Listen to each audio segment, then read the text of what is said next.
Good morning students, welcome to online classes. Class +2 का हम chapter study कर रहे हैं principles of inheritance and variation. तो उसमें हमने बहुत सारे लॉज स्टडी किए जो कि मेंडल से रिलेटेड थे, और इसके अलावा बहुत सारी नॉन मेंडलियन जेनेटिक्स के बारे में भी स्टडी किया जो कि मेंडल के लॉज को फॉलो नहीं करती। एक लॉ हमने पढ़ा था मेंडल का, law of independent assortment. Law of independent assortment क्या बोलता है कि दो डिफरेंट जीन्स जो प्रेजेंट होते हैं वो नेक्स्ट जनरेशन में इंडिपेंडेंटली असॉर्ट हो जाते हैं, वो एक दूसरे के ऊपर डिपेंड नहीं करते, इंडिपेंडेंट रहते हैं। तो उसकी मैंने आपको एक लिमिटेशन भी बताई थी कि जो लिंकेज होती है वो इसकी लिमिटेशन है। लिंकेज बेसिकली होती क्या है कि जिसमें दो जीन्स इतने पास रहते हैं कि वो आगे नेक्स्ट जनरेशन में सेपरेट नहीं हो पाते, और एज इट इज़ ही वो जो आगे जनरेशन्स होती हैं उसमें पास ऑन होते रहते हैं। तो capacity of gene to retain their parental recombination in subsequent generation is known as linkage. तो लिंकेज में बेसिकली है क्या, जो पेरेंटल कॉम्बिनेशंस हैं वो सब्सिक्वेंट जनरेशन्स तक एज इट इज़ ही मूव ऑन करते रहते हैं। तो वो जो जीन्स हैं उनकी कैपेसिटी की जिसके थ्रू वो एक साथ रहते हैं उसे बोलते हैं लिंकेज। अब जैसे ये क्रोमोसोम है, क्रोमोसोम के पास यहाँ पे दो जो जीन्स हैं, ठीक है, दो डिफरेंट जीन्स हैं, ये किसी और कैरेक्टर के लिए, ये किसी और कैरेक्टर के लिए। तब जब आगे क्रॉसिंग ओवर भी होती है तो क्रॉसिंग ओवर के थ्रू भी ये सेपरेट नहीं हो पाते। क्रॉसिंग ओवर आपने पढ़ा ही होगा लास्ट क्लास में कि जब मियोसिस होती है, मियोसिस की पैकेटिन स्टेज में क्रॉसिंग ओवर होती है, जाइगोटिन से स्टार्ट हो जाती है और पैकेटिन तक कंप्लीट हो जाती है। तो उसमें बेसिकली होता क्या है कि जो दो नॉन सिस्टर क्रोमेटिड्स होती हैं, नॉन सिस्टर क्रोमेटिड्स कौन सी, जो होमोलोगस पेयर है क्रोमोसोम का, उसकी जो नॉन सिस्टर क्रोमेटिड्स होती हैं उसके बीच क्या है, जो जीन्स हैं वो एक्सचेंज हो जाता है, एक्सचेंज ऑफ जेनेटिक मटेरियल वहाँ पे होता है। मान लिया यहाँ पर एक पेयर है हमारे पास, हमारे ह्यूमन बींग्स के अंदर 23 पेयर्स प्रेजेंट होते हैं। 23 पेयर्स में से मान लिया ये सेकंड पेयर है, तो सेकंड पेयर यही क्या रिप्रेजेंट करता है, होमोलोगस पेयर, क्रोमोसोम का जो पेयर है उसको रिप्रेजेंट करता है। होमोलोगस का मतलब है जहाँ पर जो जीन्स हैं उनका जो लोकेशन है, लोकस है, वो सेम है। तो यहाँ पर जो जीन होगा यहाँ पर भी वो जीन होगा, लेकिन ये इसकी अल्टरनेटिव फॉर्म हो सकती है, एलील्स की फॉर्म में वो हो सकते हैं। तो ये दोनों कैसे हैं, नॉन सिस्टर्स हैं, ठीक है, क्योंकि एक हमें मदर से मिलता है, एक फादर से मिलता है। तो ये नॉन सिस्टर हैं लेकिन होमोलोगस हैं। तो इनके बीच में क्या होता है, जब मियोसिस होती है, ठीक है, मियोसिस के केस में जब मियोसिस कहाँ पे होती है, जर्मिनल सेल्स में होती है। जर्मिनल सेल्स के अंदर जब गैमेट्स प्रोड्यूस होने होते हैं उस टाइम पे मियोसिस होती है। लास्ट चैप्टर में आपने पढ़ा होगा रिप्रोडक्शन पार्ट में कि जब मियोसिस होती है तो मियोसिस के टाइम पे क्या होता है, इनके बीच में जो जर्मिनल सेल्स हैं उनमें जो सेल्स होती हैं वो क्या करती हैं, मियोसिस होती है उनके अंदर, और वहाँ पर जो जेनेटिक मटेरियल है उसमें एक्सचेंज हो जाता है, कियाज्मा फॉर्म होता है, और जो मटेरियल है ये यहाँ पे चला जाएगा, इसका मटेरियल यहाँ पे आ जाएगा, या इसका मटेरियल यहाँ चला जाएगा, और वाइस वर्सा, ठीक है, इस तरह से होता है। तो वहाँ पर केसेस क्या बनते हैं, न्यू रिकॉम्बिनेंट्स के बनने के चांसेस ज़्यादा बनते हैं। इसलिए बोला जाता है कि जो सेक्शुअल रिप्रोडक्शन है वो एवोल्यूशन में भी बहुत इंपॉर्टेंट रोल प्ले करता है। तो चलो वो एक अलग कंसेप्ट है। तो इसमें क्या है, क्रॉसिंग ओवर भी कहाँ पे होगी, जो जीन्स दूर होंगे, डिस्टेंस होगा उनके बीच में। अगर जीन्स बहुत ही पास प्रेजेंट हैं तो वो उनके सेपरेट होने के चांसेस भी कम होते हैं। तो इसी बेस पे दो जीन्स हमारे पास आते हैं, एक है लिंक्ड जीन्स, दूसरे है अनलिंक्ड जीन्स। लिंक्ड जीन्स वो जीन्स होते हैं जो कि सेम क्रोमोसोम पर प्रेजेंट होते हैं।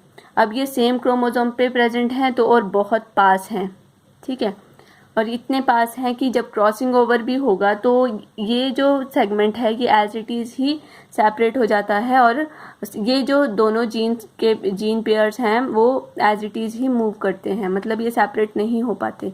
तो यहाँ पर जो क्रॉसिंग ओवर है उसके चांसेस भी कम होते हैं। दूसरा है अनलिंक्ड जीन्स। अनलिंक्ड जीन्स हैं दो डिफरेंट क्रोमोसोम्स के ऊपर जो जीन्स प्रेजेंट होंगे उन्हें हम अनलिंक्ड जीन्स बोलेंगे। इवन एक क्रोमोसोम के ऊपर दो जीन्स हैं वो भी अनलिंक्ड हो सकते हैं अगर वो क्रॉसिंग ओवर में सेपरेट हो जाते हैं।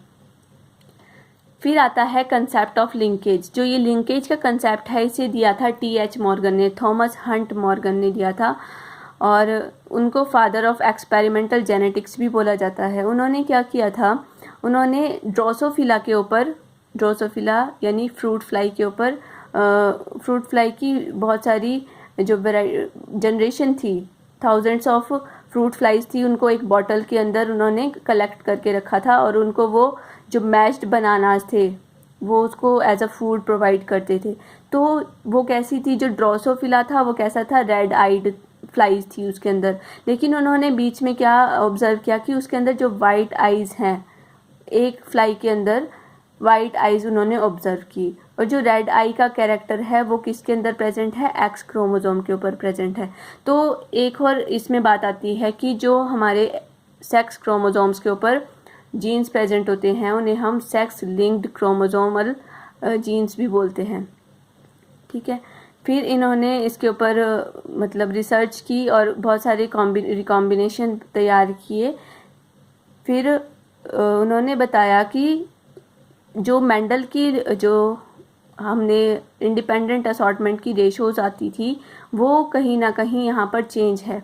ठीक है, तो उन्होंने फ्रूट फ्लाई के ऊपर एक्सपेरिमेंट किया और इसके अलावा उन्होंने बहुत सारे और कंसेप्ट भी दिए, जैसे क्रेस क्रॉस इनहेरिटेंस का, लिंकेज का, क्रॉसिंग ओवर का, और डिस्टेंस, जीन्स के बीच के डिस्टेंस का, और क्रोमोसोमल मैपिंग का कंसेप्ट भी इन्होंने दिया।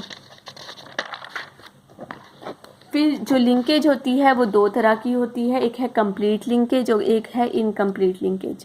तो कंप्लीट लिंकेज को एक्सप्लेन किया था मॉर्गन ने। तो उन्होंने बताया कि the genes located in the same chromosome seldom separate and are inherited together over the generation due to the absence of crossing over, कि जो जीन्स होते हैं वो जो सेम क्रोमोसोम पे जीन्स प्रेजेंट होते हैं उनके सेपरेट होने के चांसेस कम होते हैं अगले जनरेशन में, और वो एज इट इज़ ही मूव करते हैं। और वहाँ पर ऐसा क्यों होता है, क्योंकि वहाँ पर जो क्रॉसिंग ओवर है वो हो नहीं पाती। तो complete linkage allows the combination of traits to be inherited as such, जिसमें जो कॉम्बिनेशन है, पेरेंटल कॉम्बिनेशन है, वो एज इट इज़ ही मूव हो जाता है, तो रिकॉम्बिनेंट्स के बनने के चांसेस निग्लिजिबल यहाँ पर हो जाते हैं। तो ये क्रॉस की थी जो रेड आइड नॉर्मल विंग्ड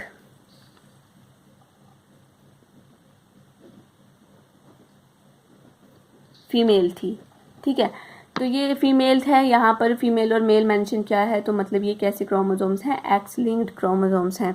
मतलब जो एक्स क्रोमोसोम है उसके ऊपर ये जीन्स प्रेजेंट है, रेड आइड का और जो नॉर्मल विंग्ड है। तो ये वाइल्ड टाइप है, वाइल्ड टाइप इसमें डोमिनेंट होती है।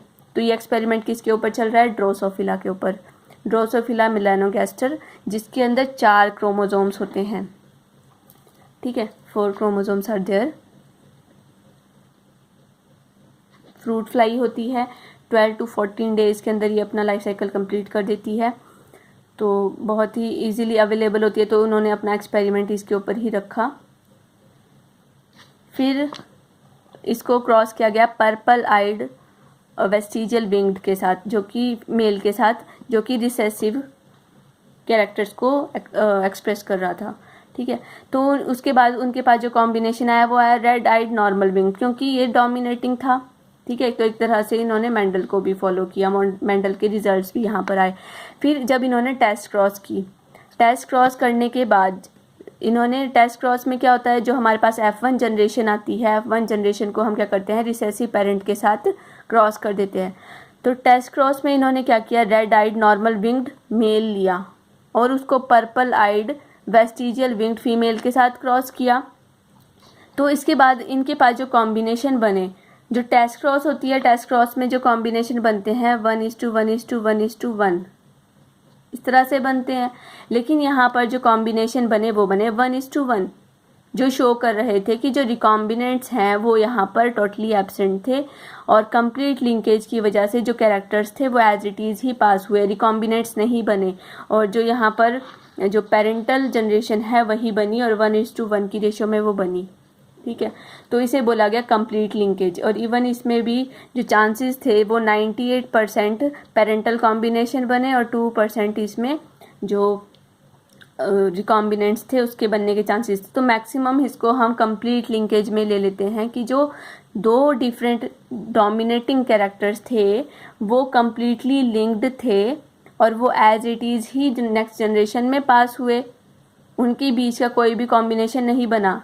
जब हमने डाइहाइब्रिड क्रॉस देखी थी इंडिपेंडेंट असॉर्टमेंट की, तो अब उसमें हमने 4 तरह की गैमेट्स प्रोड्यूस किए थे, फिर उसके 16 कॉम्बिनेशन बनाए थे, और हमारे पास जो रेशो आई थी वो आई थी 9:3:3:1। लेकिन यहाँ पर ऐसा कुछ भी नहीं है। यहाँ पर ये जो रेशो है वो नहीं बनती। यहाँ पर टेस्ट क्रॉस की रेशो भी बनती है 1:1, तो जो शो करता है कंप्लीट लिंकेज को, जो कि इंडिपेंडेंट असॉर्टमेंट को एक तरह से फेल करता है। इसी के साथ दूसरी लिंकेज भी आती है, वो है इनकम्प्लीट लिंकेज। इनकम्प्लीट लिंकेज में जब genes present on the same chromosome have a tendency to separate due to crossing over and hence produce recombinant progeny besides the parental type. अब यहाँ पर क्या है, जो जीन्स हैं वो सेम क्रोमोसोम पे प्रेजेंट है, लेकिन उनके बीच में डिस्टेंस इतना है कि वो क्रॉसिंग ओवर कर सकते हैं।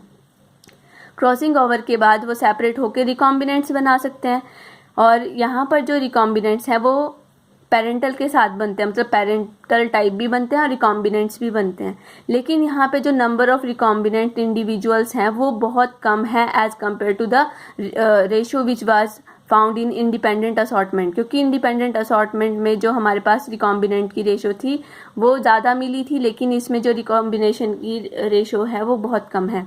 इसको एक्सप्लेन किया था बेट्सन, पिनेट एंड सॉन्डर्स ने। उन्होंने डिफरेंट उनके पास रिजल्ट्स आए। उन्होंने एक्सपेरिमेंट किया था लथाइरस ओडोरेटस के ऊपर, जो कि स्वीट पी है।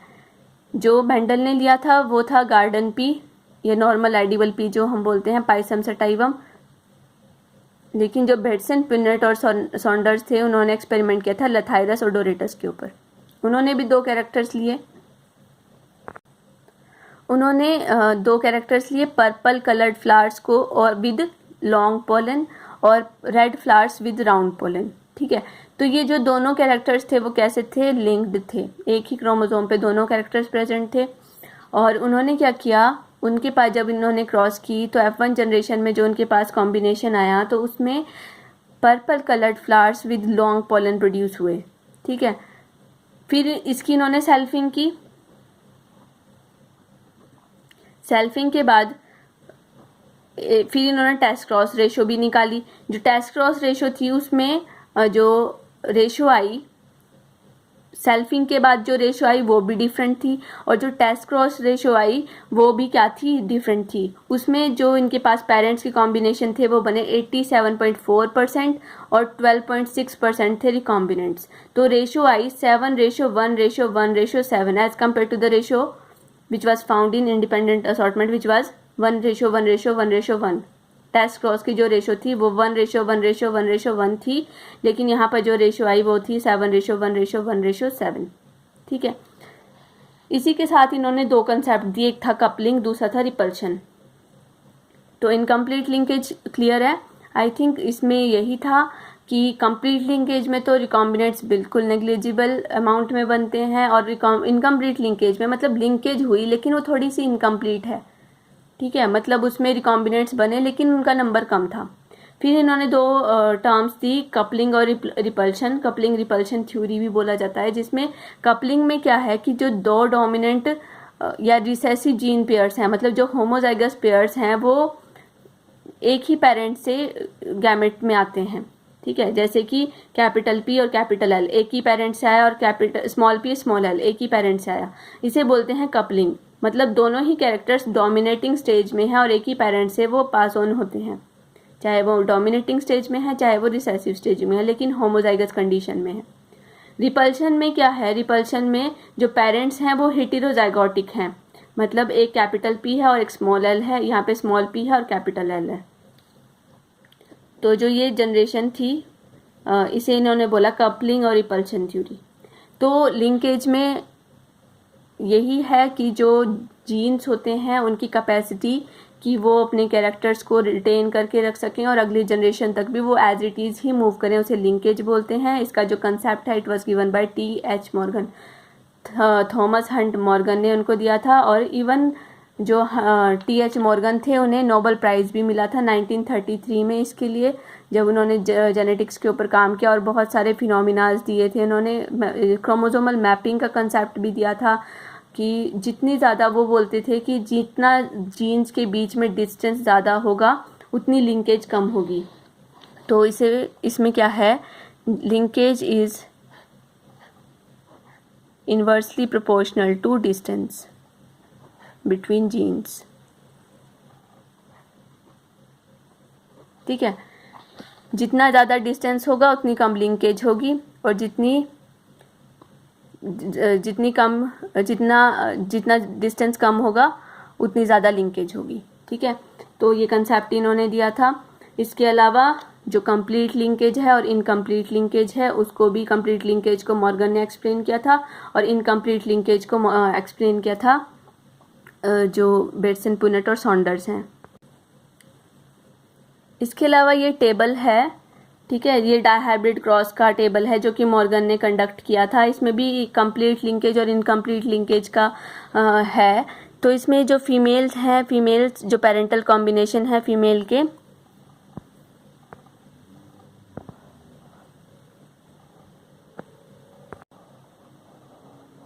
पेरेंटल कॉम्बिनेशन है फीमेल में येलो और वाइट, और इसमें जो मेल है वो है वाइल्ड टाइप। इसमें जो मेल में जो वाई क्रोमोसोम है, हमने पहले भी पढ़ा था XX और XY। तो XX मतलब यहाँ पे दो तरह के क्रोमोसोम्स, दो तरह के गैमेट्स प्रोड्यूस हो सकते हैं, और जो फीमेल है उसके अंदर दो तरह के गैमेट्स प्रोड्यूस हो सकते हैं, और फीमेल के अंदर एक ही तरह के गैमेट्स प्रोड्यूस हो सकते हैं। तो यहाँ पे जो प्लस वाले शो करते हैं Y+W+, वो शो कर रहा है वाइल्ड टाइप को, मतलब वो है डोमिनेटिंग वाले, और जो नॉर्मल है वो रिप्रेजेंट कर रहे हैं एक तरह से रिसेसिव कैरेक्टर को। तो ये Y है, Y के ऊपर कोई भी क्रोमोसोम नहीं, जीन्स नहीं होते, तो इस तरह के जो कॉम्बिनेशन है उन्हें हम X लिंक्ड क्रोमोसोम जीन्स भी बोलते हैं। तो इसमें इन्होंने जो कंप्लीट लिंकेज थी, कंप्लीट लिंकेज में जो इनके पास कॉम्बिनेशन बने थे, वहाँ पर जो पेरेंटल कॉम्बिनेशन थे वो थे 98.7%, और रिकॉम्बिनेंट टाइप थे उसमें थे 1.3%। और इसी तरह से जो इनकम्प्लीट लिंकेज का कंसेप्ट था, इनकम्प्लीट लिंकेज में अब यहाँ पर जो ये क्रोमोसोम हैं, जीन्स हैं, जीन्स के बीच का डिस्टेंस कम है, तो डिस्टेंस कम होने की वजह से कंप्लीट लिंकेज हुई और ये क्रॉसिंग ओवर में सेपरेट होने की से फेल हो गए, और एज इट इज़ ही वो पास होते हैं। तो मतलब यहाँ पर इन्होंने कॉम्बिनेशन तो बनाया, लेकिन कॉम्बिनेशन की जो परसेंटेज है वो बहुत ही कम है। 1.3% रिकॉम्बिनेंट टाइप बनते हैं और पेरेंटल टाइप बनते हैं 98.7%।